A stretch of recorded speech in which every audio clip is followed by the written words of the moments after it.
Bueno, nuestro profesor quien le habla es el alumno Johnny Reyes Murga, estudiante de la carrera de Tecnología Mecánica y Eléctrica, cursando actualmente la carrera cuarto ciclo. En este caso vamos a hablar acerca del tema del proceso de soldadura, además también del equipo de oxicorte y sus componentes.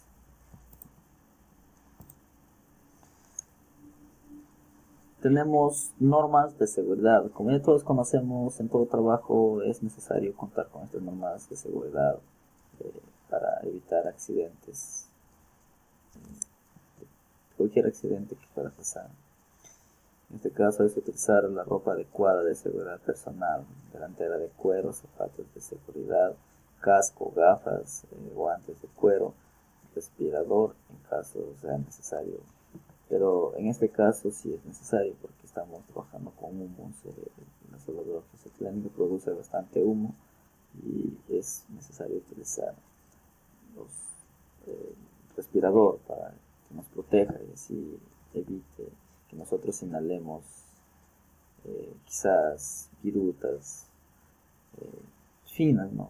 Porque en el momento que nosotros soldamos sí se produce unas finas virutitas, no se pueden percibir, pero sí se produce. Además se debe conectar adecuadamente todo el equipo, ¿no? Ya sea mangueras, abrir todas las válvulas, regular las presiones de los combustibles como el del acetileno y del oxígeno, ¿no?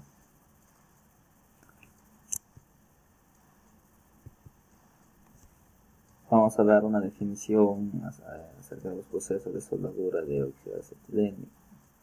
El proceso de soldadura oxidatilénica consiste en una llama dirigida por un soplete obtenido por el medio de la combustión de gases oxígeno y acetileno. El intenso calor de la llama funde la superficie del material base para formar una fosa fundida. Con este proceso se puede soldar con o sin material de aporte, también como el metal de aporte es agregado para cubrir biseles y orificios. A medida que la llama se mueve a lo largo de la unión, el metal base y el metal de aporte se solidifican para producir el cordón, ¿no? Como también al soldar cualquier metal se debe escoger el metal de aporte adecuado. No para soldar con material de aporte no se debe tomar cualquier material, sino es que debemos nosotros tener los conocimientos de qué tipo de material estamos utilizando, porque no vamos a mezclar, por ejemplo, acero al carbono con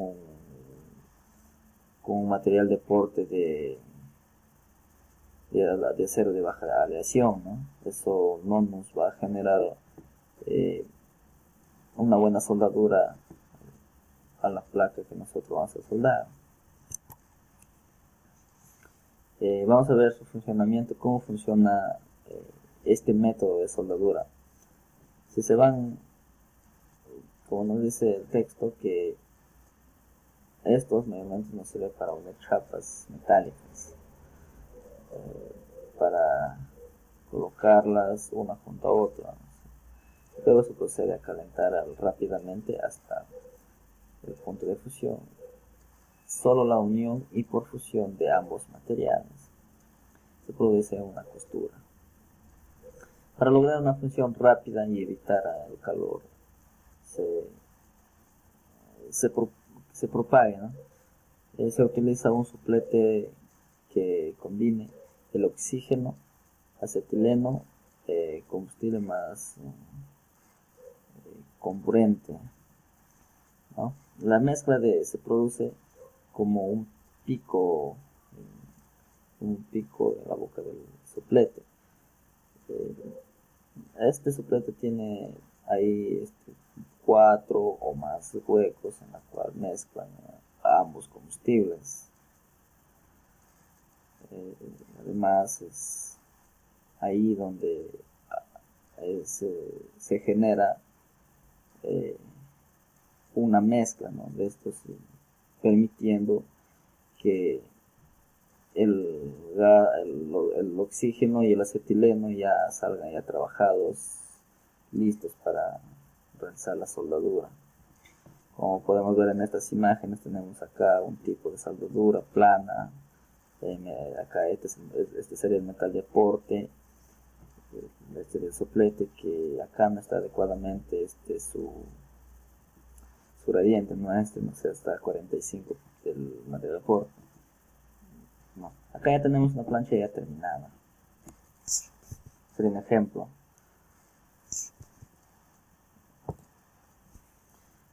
A ver, ¿para qué sirve? ¿Para qué nos sirve esta soldadura, este método? Vamos a ver. Esto mayormente nos va a servir para soldar distintos materiales, ¿no? Aceros, cobre, latón, aluminio, magnesio, y funciones en sus respectivas aleaciones, ¿no?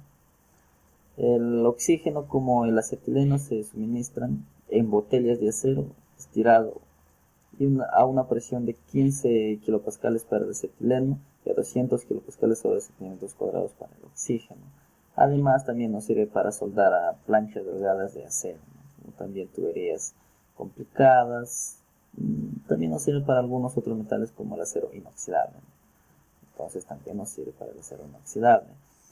Y otro de sus usos es cuando no hay energía eléctrica. Por ejemplo, vamos a un lugar, pongamos un ejemplo, si estamos en la sierra, en donde aún no llega energía y se necesita ahí soldar una pieza, una plancha. Supongamos que hay una empresa ahí que está trabajando, una industria.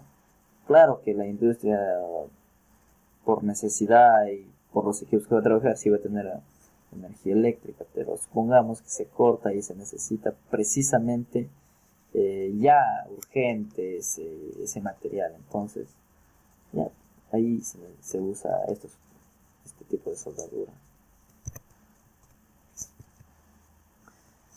Ahora vamos a ver sus ventajas y sus desventajas de la soldadura por este método. Vamos a ver una de sus ventajas, por ejemplo. Una de sus ventajas sería que mediante la combinación se alcanza alta temperatura de llama, ¿no?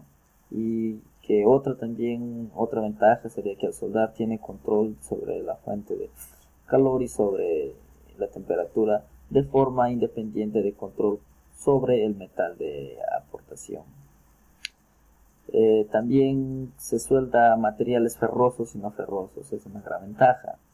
Otra que sería que el equipo de soldeo es de bajo coste, portátil y muy versátil, ya que se puede utilizar para otras operaciones relacionadas con el soldeo, como oxicorte, enderezado, doblado, o con solo combinar los accesorios, ¿no?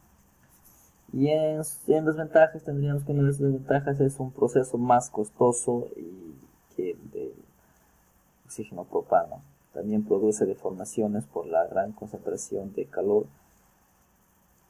Por lo tanto, no es recomendable para ciertos trabajos.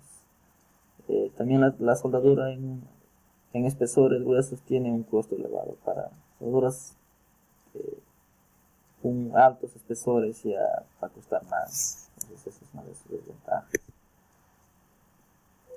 Tenemos tipos de soldadura oxidatilénica. A ver, tenemos tres tipos de soldadura: una por alta presión, otra tenemos por media presión y la más baja, que es por baja presión, claro lo dice.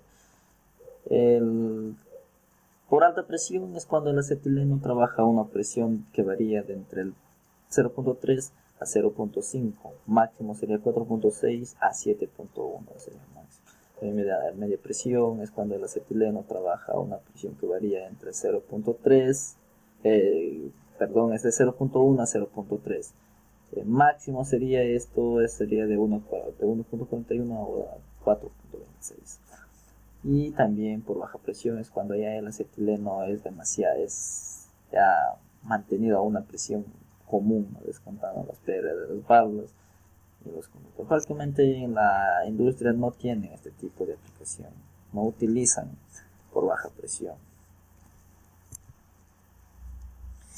El equipo que se debe utilizar en la soldadura oxidatilénica es no son tan amplios, no son tan grandes, son pocos, no cuentan con mucho accesorio. Entre ellos tenemos los más importantes. Acá vamos a hablar de los más importantes, que es, por ejemplo, uno de ellos es la botella de acetileno, otro sería la botella de oxígeno, también el soplete del soldador, las mangueras, los manoreductores. Los manoreductores nos sirve para controlar todo el sistema. Nos estamos olvidando, también se debe tener en cuenta las válvulas antirretorno, porque las válvulas antirretorno va a evitar bastantes problemas. Por ejemplo, cuando el fuego intenta regresar, o cuando una botella ya se está acabando de combustible, entonces el fuego va a querer regresar, no siguiendo, porque ya no hay. Entonces esto va a evitar esto.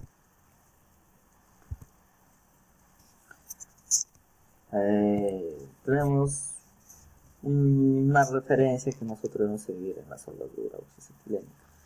Se debe fijar sobre la posición del soplete y de la varilla, ¿no? Y sobre la distancia de la llama del baño de la unión. También se debe fijar sobre la velocidad que uno trabaja. Además, también se debe tener en cuenta que el ángulo que se debe trabajar es a 45 grados para el soplete y a 35 grados para el material de porte, así mejorando sus resultados de soldadura, ¿no?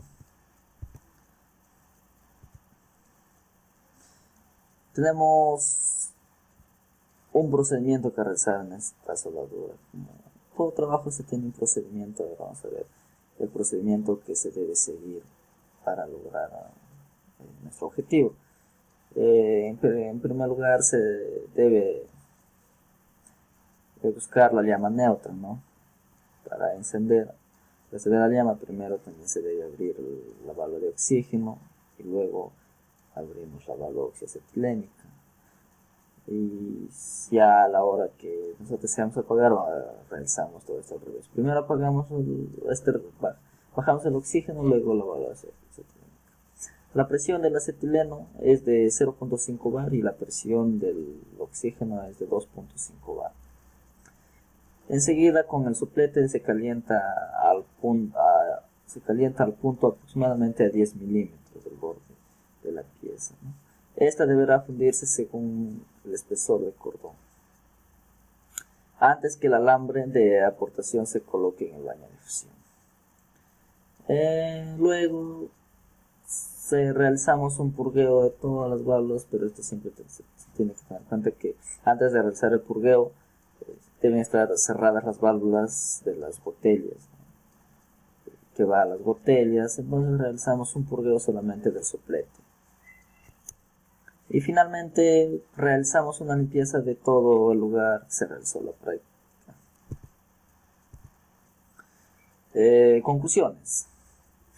En conclusión, se logró soldar siguiendo la guía y posicionando los ángulos como se nos indicó el profesor, el cual obtuvimos resultados favorables siguiendo un proceso indicado. También logramos conocer la llama con la cual se debe trabajar en soldadura oxiacetilénica, así como también la forma de movimiento del soplete durante la soldadura. Además, se logró conocer las causas por las cuales el material al soldar se hace hueco, así como también de qué lado se debe empezar a soldar para evitar el precalentado. Finalmente, finalizamos obteniendo conocimientos prácticos para la realización del soldeo por método acetilénico con aporte y sin aporte. Bueno, esto sería todo. Una recomendación siempre, mi recomendación sería que se debe verificar al momento antes de iniciar el trabajo, que se debe contar con un suficiente combustible para así no evitar contratiempos. Porque supongamos que ya se acaba en una de nuestras prácticas, como ya nos pasó en la primera práctica, mejor sería evitar eso. Eso sería todo. Gracias.